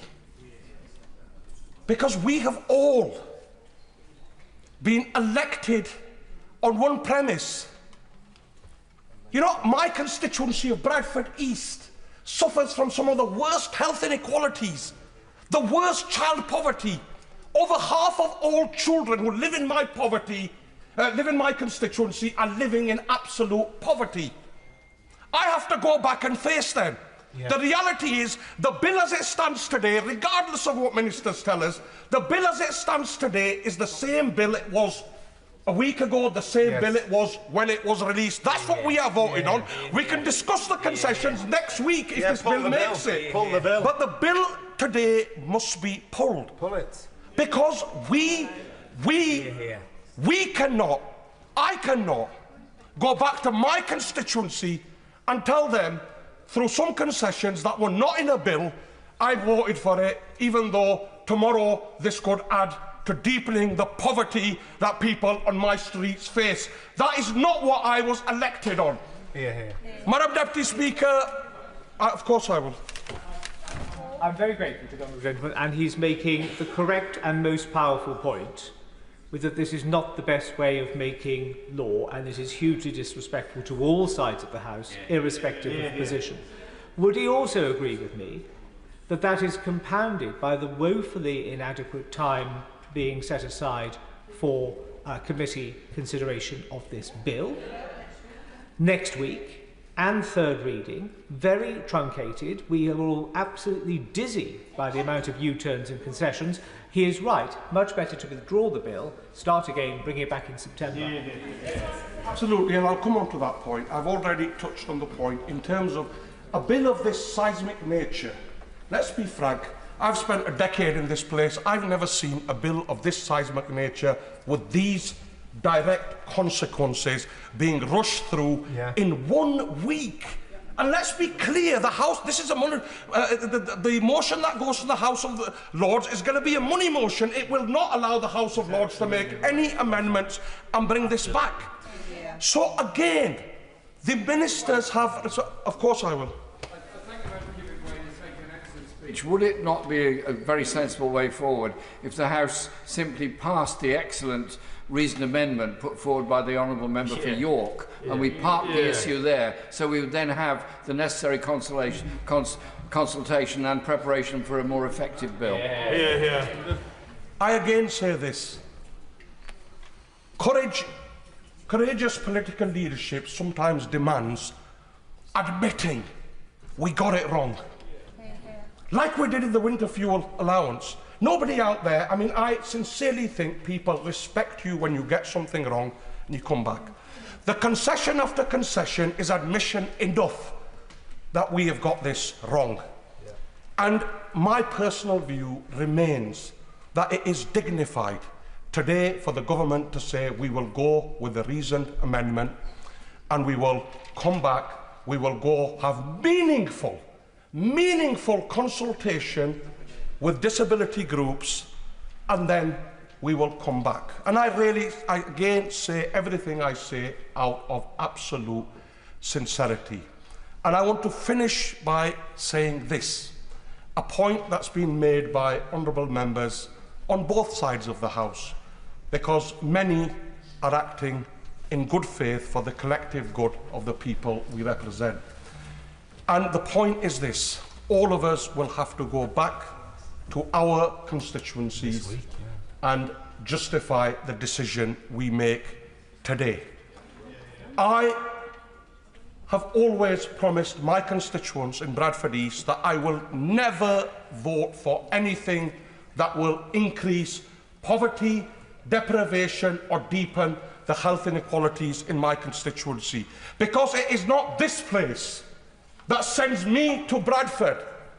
It is the people of Bradford that sends me to this place, and I will remain true to them, and I will remain counted for them, and I will make sure that their voice is heard. I will be voting for the amendment, and I will be voting against the bill today. Debbie Chadwick.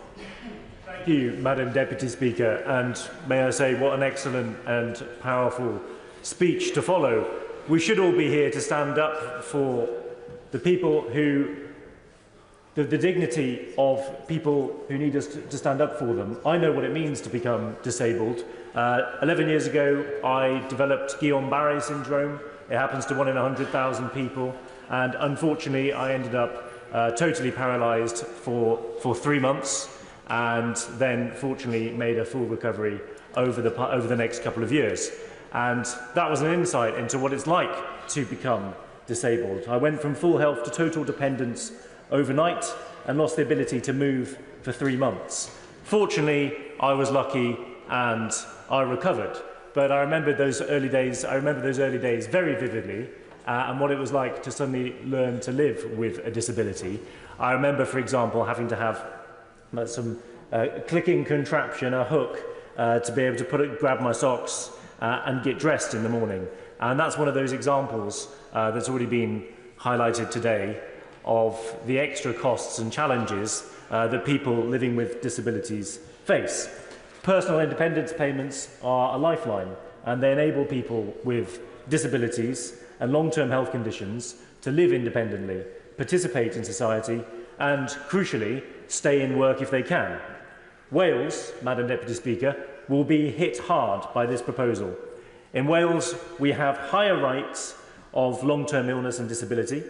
In rural areas, the cost of living with a condition is even higher. And these changes will hit hardest where communities and people are struggling to cope as it is. The government's so-called climb down does not fix this. Delaying the stricter criteria until 2026 does not make the policy fairer. It just creates a two-tier system. From 2026, someone newly diagnosed with a condition will not be entitled to the same support that someone with the same condition already receives today. I remember when I was diagnosed with Guillain-Barré syndrome, I was added to a Facebook group with lots of people who were had been struggling to live with the consequences of it, and they talked about how they coped. And clearly the people being added to that group today will be in an even worse situation, and that's quite frankly immoral. If the government was serious about trying to reduce the welfare bill, it would be focusing on fixing the issues in health and social care, tackling the root causes of chronic ill health, or providing good jobs across Wales. In Wales, Labour have been running the healthcare service for over 25 years. 800,000 people That's almost a third of the entire population are stuck on an NHS waiting list, and more than 9,000 people have been waiting over 2 years to start treatment. And that's hundreds of thousands of people who are unable to work as normal because they are languishing on waiting lists. There are so many people we know in Wales who are not getting the health care they need. And our welfare system as a whole was built by Welsh politicians, by Nye Bevan, David Lloyd George. In Wales, we know how to fight for each other, and we don't forget our roots, right? But they have, right? It was shameful to see Welsh Labour politicians sitting there on the front bench. People in Wales will be disgusted by changes being made to disability benefits and PIP claimants that will make things harder for people with disabilities. Yes, of course, I'll give way. Thank you, and I thank the honourable member for giving way. On that note of tackling the root causes of illness and poor health, will the honourable gentleman agree with me that this substantial package of mental health support announced by the Welsh Labour Government this weekend, including £5.6 million to tackle the long waiting list for children awaiting diagnosis for conditions such as ADHD and autism, is to be welcomed? Hear, hear. So I think we all know that a lot of this is political posturing, and that this bill is not going to fix the underlying problems we have in Wales. Right? Many of the problems we have in Wales are caused by the Conservatives closing down our industries 40 years ago. Right? And Wales has been waiting for a response since then. This isn't it. Picking on the vulnerable is what the Conservatives do, but it's not what the Welsh do. And that's why we voted them out last year. Do not punish people for getting sick. Do not divide disabled people into first and second-class citizens. Do not vote with the government today. Paula Barker. Thank you, Madam Deputy Speaker.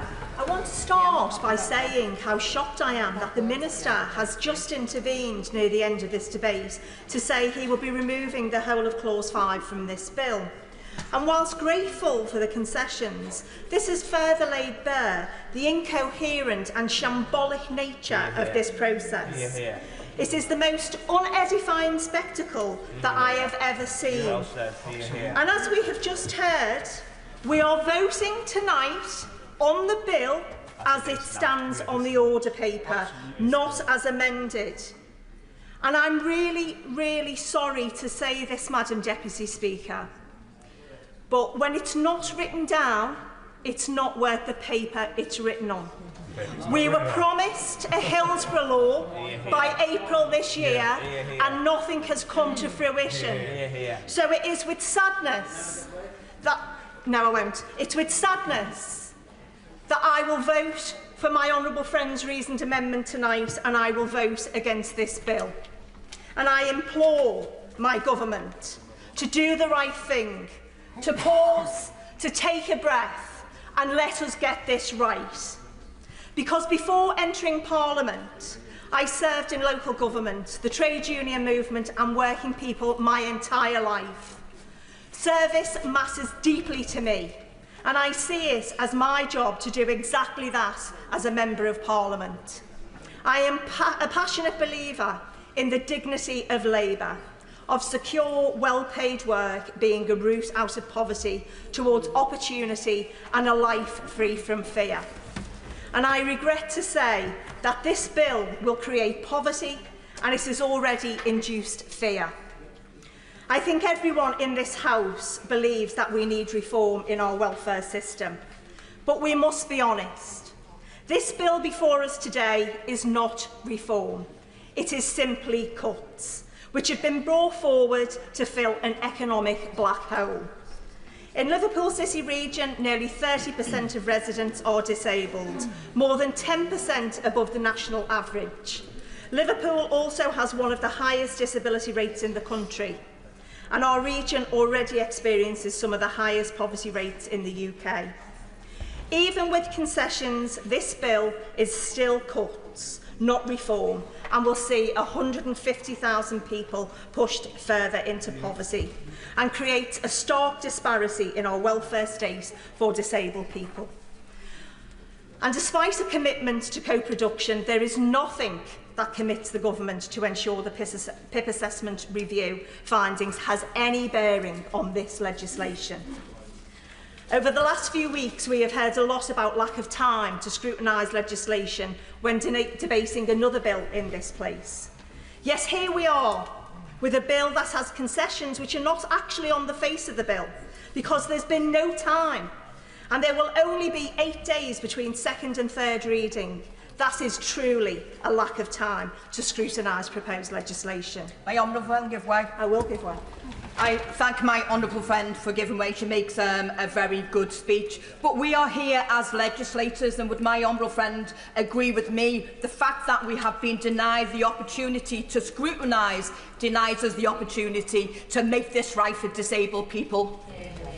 I thank my honourable friend for her excellent intervention, and I absolutely concur with her views. So, colleagues, we must be crystal clear on what we are voting for tonight. We are voting for the bill as it stands, unamended. The late changes combined with the compressed parliamentary timetable means MPs will have just a single day to debate and consider amendments. And the fact the bill is a money bill also means it will not be subject to amendments from the House of Lords. Our movement is at its best. Our movement at its best is the rising tide that lifts all boats. Not some, but all. I cannot, in good faith, look at my constituents of Liverpool Wavertree in the eye and tell them this bill would improve their lot, because quite frankly, it won't. Anne Davies. Madam Dirprwy Llefarydd. I've heard so much in this chamber today, some really passionate personal speeches, and I thank all honourable members for their testament and contribution. But the Universal Credit and Personal Independent Payment Bill is a direct attack on the ill and disabled people, and just to cut costs. The arbitrary restricting eligibility for PIP and cutting the health element on universal credit will have a devastating, lasting consequences.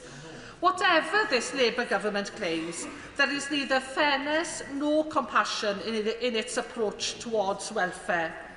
And it certainly isn't fair or compassionate for the people of Wales, who will be disproportionately impacted by these measures.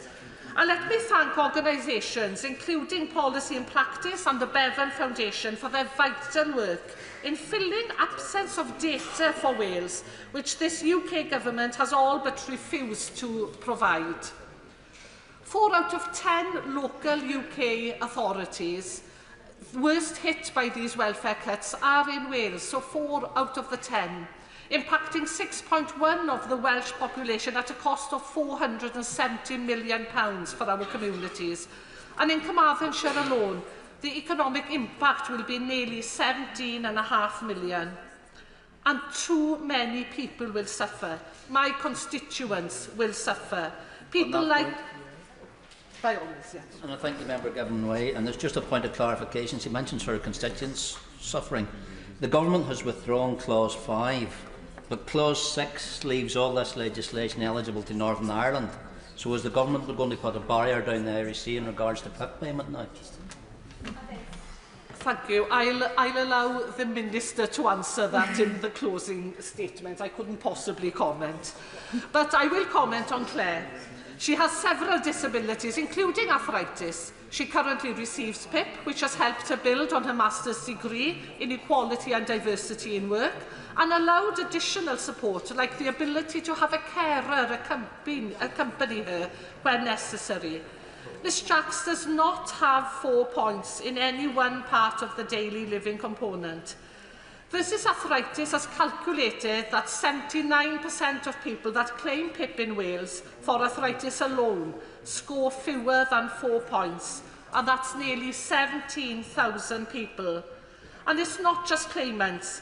MENCAP, which has already been mentioned here, has estimated that over 13,000 carers may lose their carers allowance in Wales due to caring for people with fewer than 4 points. And the government's justification for this suffering is completely flawed. Joseph Rowntree Foundation finds that 60% of recipients scoring 4 or fewer points are already in employment in England and Wales, rising to 63% in my constituency of Caerfyrddin. The UK Government claims its amendments to this bill will lessen the blow, but we'll have to wait until after the second reading to see them.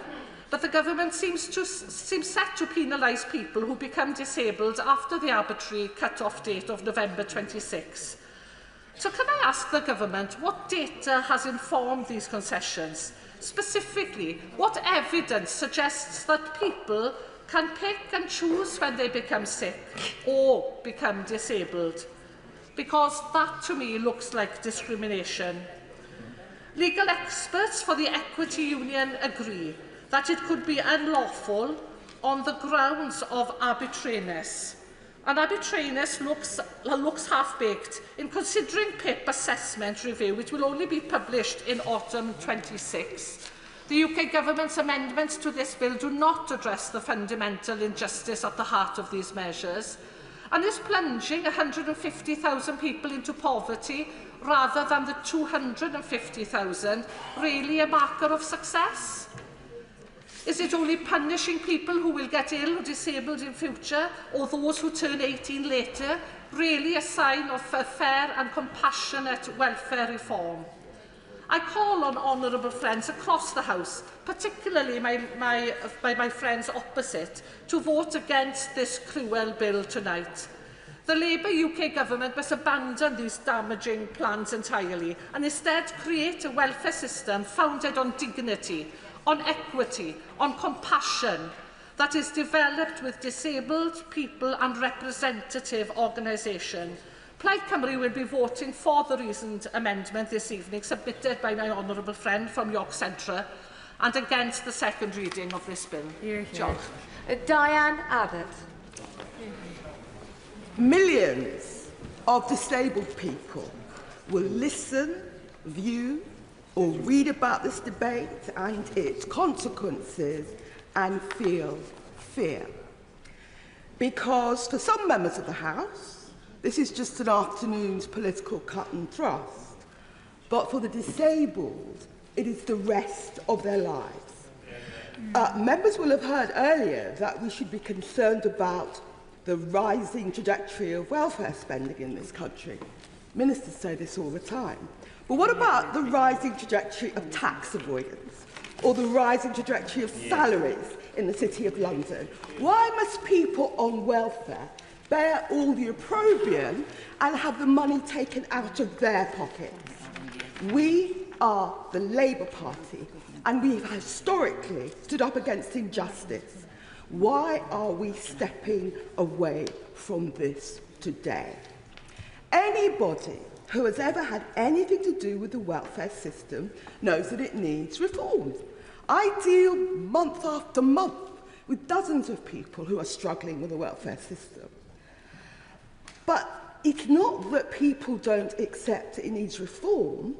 The problem is these reforms, which are unfair, ill thought out, and in the end, focused on saving money. And on the question of the personal independence payment, too many members talk about PIP as if it is too easy to claim, that people are gaming the system or even engaged in some sort of scam. The truth is that PIP is generally not merely difficult to claim, but humiliating to claim, and any reform should deal with that. There are so many practical problems with this bill. It is being rushed through in a week, which is ridiculous. There has been no formal consultation with the people whose lived experience it is concerned with. It is not a coincidence that not a single organisation which speaks to the disabled supports this legislation. And it will become law before two important reviews, one into PIP itself, the Timms Review, and the Keep Britain Working Review, will actually report. So these reviews, and in particular the Timms Review, will actually be a dead letter. And because it is too late to change the face of the bill, members are being asked to vote purely on the basis of verbal assurances from ministers. None of us would come to an important arrangement with our council on the word of councillors. So, with all due respect, why are we expected to vote for a law which will affect millions of people's lives and drives hundreds of thousands of people into poverty purely on the basis of what ministers claim they are going to do?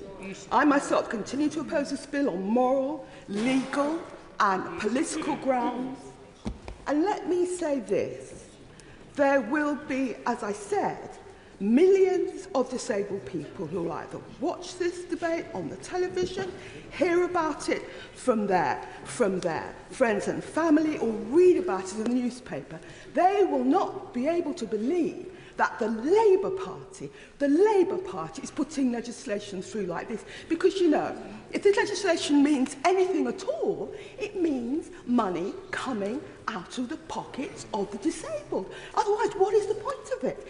If you're going to save money in this financial year, disabled people have to lose money. It will be shocking to so many people listening and hearing about this, that Labour ministers are standing up and putting this through in order to hit Treasury targets.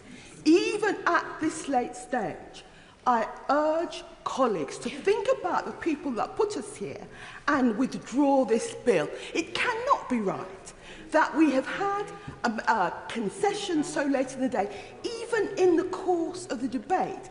If ministers were proud of this debate,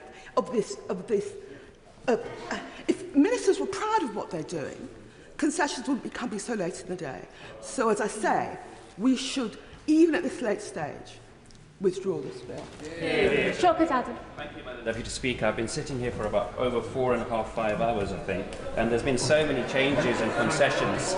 So many changes and concessions, I really don't know what we'll be voting for at the moment. And this is no way to bring such an important bill into this chamber for, when it's so important to people's lives. The Independent Alliance stand firmly against this bill because both it is unfair and unworkable, and no member of this House should, in any good conscience, vote for it. Of course, abuse of the welfare system is unacceptable, but we all agree on that. But this bill does not target fraud. What it does target is the most vulnerable and the most needy in our communities. Welfare. There's been some excellent contributions today, and very powerful contributions. And like everybody else here, I have constituents who have shared their story. Mine is of Joe, a constituent of mine in Leicester South.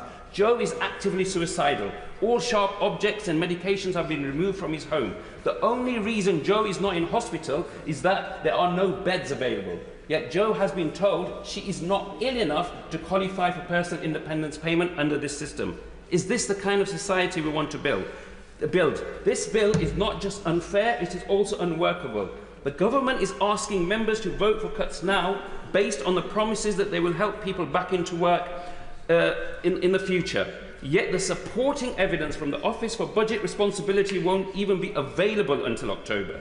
The process has been rushed, the consultation has been inadequate, and the system being proposed is cruelly simplistic. Scoring 4 points on a single activity will become the deciding factor somebody receives life-changing support.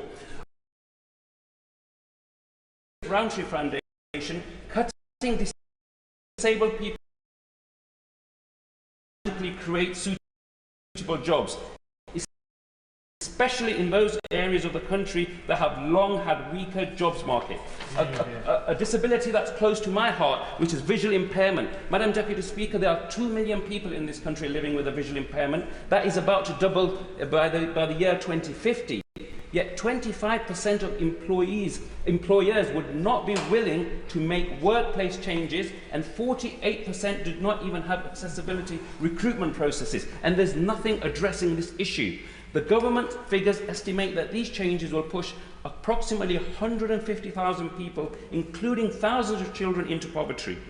There is no credible employment support plan for them. There is no guarantee that those whose conditions fluctuate will be treated fairly. And these changes will disproportionately punish people with mental health like Joe. Politics is not a game. We cannot balance the national budget on the backs of disabled people, and the public know this. I will be supporting the reason amendment by the Honourable Member for York Central, because this bill is simply unfair. Even I'm not quite sure what it stands for at the moment. It is this House's support, and I urge all members to do the same. German. Okay.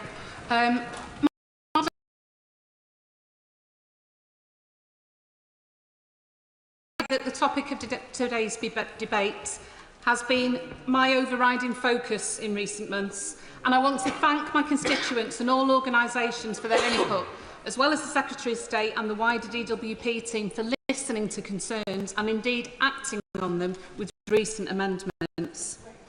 This bill will raise the Universal Credit Standard Allowance by the largest increase since the 1970s.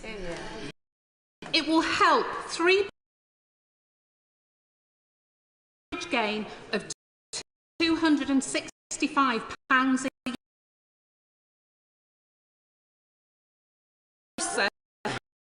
Finally, every family can afford the essentials without relying on charity or community support. I wholeheartedly welcome this as part of the government's wider efforts to rebalance universal credit to better reward work and improve basic adequacy. An end to conditions and ability assessments. The right to try work without the risk of losing existing entitlement, and crucial increased investment in health and into work pathways. But the undeniable focus of this bill has been changes to personal independence payment. North constituents for their time and their stories so openly. To them, I say I hear you and will continue to represent you. So many